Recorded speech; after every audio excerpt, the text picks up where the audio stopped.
பெரம்பலூர் அருகே சொத்திற்காக தாய் மற்றும் சகோதரியை இரட்டை கொலை செய்த வழக்கில் பெண்ணிற்கு இரட்டை ஆயுள் தண்டனை மற்றும் 10,000 ரூபாய் அபராதம் விதித்து மகிழா நீதிமன்றம் தீர்ப்பு வழங்கியுள்ளது. பெரம்பலூர் மாவட்டம் மருவத்தூர் காவல் நிலைய எல்லைக்குட்பட்ட அய்யலூர் கிராமத்தைச் சேர்ந்தவர்கள் ராணி மற்றும் ராஜேஸ்வரி.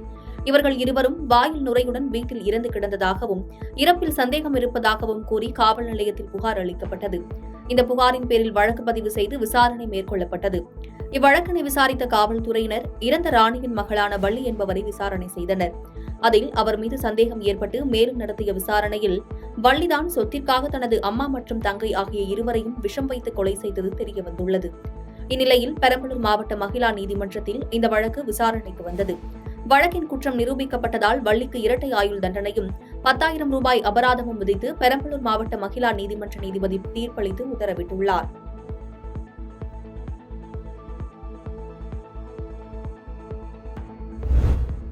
மத்திய அரசை கண்டித்து திமுக அரசு போராட்டம் என்ற பெயரில் நாடகம் ஆடுவதாகவும் மக்களை ஏமாற்றும் ஒரு நாடகம்தான் இது என முன்னாள் கூட்டுறவுத்துறை அமைச்சர் செல்லூர் ராஜு பேசியுள்ளார். மதுரை மேற்கு சட்டமன்ற தொகுதி மேம்பாட்டு நிதியிலிருந்து மதுரை பழங்காநத்தம் பகுதியில் புதிய நியாய விலைக் கடை திறப்பு விழாவிற்கு முன்னாள் கூட்டுறவுத்துறை அமைச்சர் செல்லூர் ராஜு வருகை தந்து கடையை திறந்து வைத்தார்.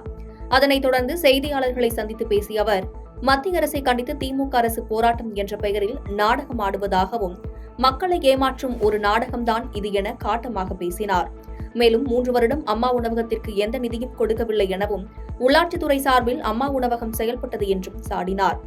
மேலும் திமுக கட்சி அல்ல, கார்ப்பரேட் கம்பெனி எனவும் அங்கு வாரிசு அரசியல் தான் நடைபெறுவதாக கூறினார்.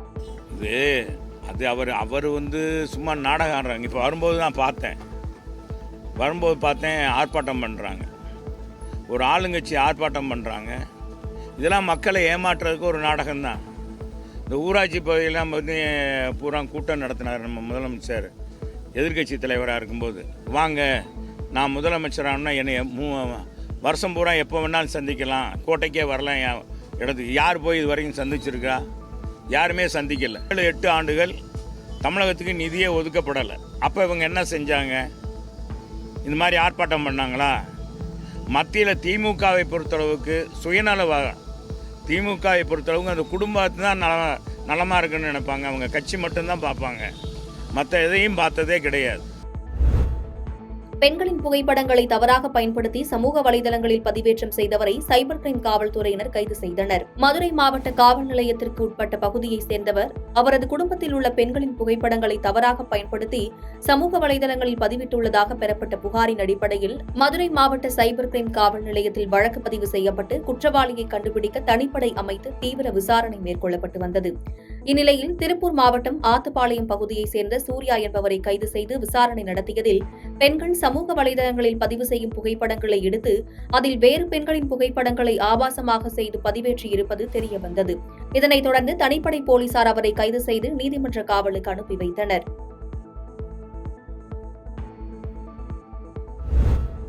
திருப்பூரில் கணவன் மனைவியாக வாழ்ந்து வந்தவர்களிடையே கருத்து வேறுபாடு ஏற்பட்டதில் வாலிபர் ஒருவர் கையை பிளேடால் அறுத்துக் கொண்டதால் பரபரப்பானது. திருச்சி மாவட்டம் நெருப்பரிச்சல் அண்ணாநகர் பகுதியில் புதுக்கோட்டையை சேர்ந்த வாலிபர் ஒருவரும் கோயம்புத்தூரை சேர்ந்த பெண் ஒருவரும் திருமணம் செய்யாமல் கடந்த 2 மாதங்களாக ஒன்றாக வசித்து வந்துள்ளனர்.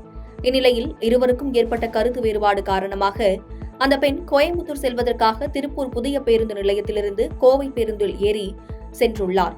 இதனை அறிந்த அந்த வாலிபர் அவிநாசி புதிய பேருந்து நிலையத்தில் பயணிகளை ஏற்றி இறக்கிக் கொண்டிருந்த போது பேருந்தினுள் ஏறி வந்த அவர் பெண்ணிடம் வாக்குவாதத்தில் ஈடுபட்டுள்ளார்.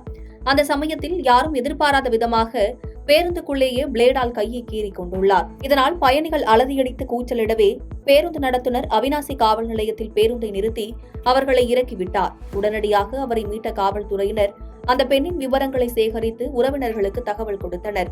கையை கீறிக் கொண்ட அந்த வாலிபரை மீட்டு மருத்துவமனைக்கு அனுப்பி வைத்தனர். இச்சம்பவத்தால் அந்த பகுதியில் சிறிது நேரம் பரபரப்பு ஏற்பட்டது.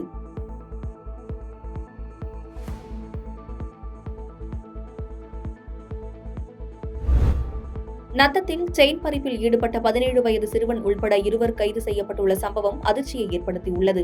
மதுரை மாவட்டம் அழகர் கோவில் நாயக்கன்பட்டியை சேர்ந்தவர் ராமர் சிட்டம்மாள் தம்பதி.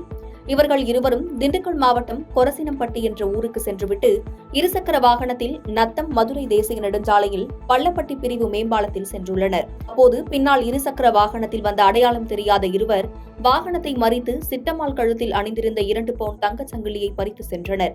இச்சம்பவம் குறித்து நத்தம் காவல் நிலையத்தில் தம்பதிகள் புகார் அளித்திருந்த நிலையில் நத்தம் போலீசார் தீவிரமாக தேடி வந்தனர். இந்நிலையில் மதுரை கோப்புதூர் பகுதியைச் சேர்ந்த ஆறுமுக மகன் சேதுபதி மற்றும் 17 வயது சிறுவன் உள்ளிட்ட இருவரும் செயின் பறிப்பில் ஈடுபட்டது தெரியவந்தது. இதையடுத்து அவர்கள் இருவரையும் கைது செய்த காவல்துறையினர் அவர்களிடமிருந்து செயினை கைப்பற்றி பின்னர் நீதிமன்றத்தில் ஆஜர்படுத்தினர்.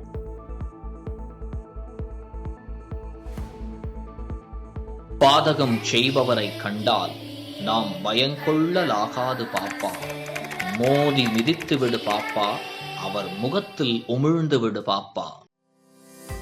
அண்மை செய்திகளை உடனுக்குடன் தெரிந்து கொள்ள இணைந்திருங்கள் இயம்நாடு தொலைக்காட்சியுடன்.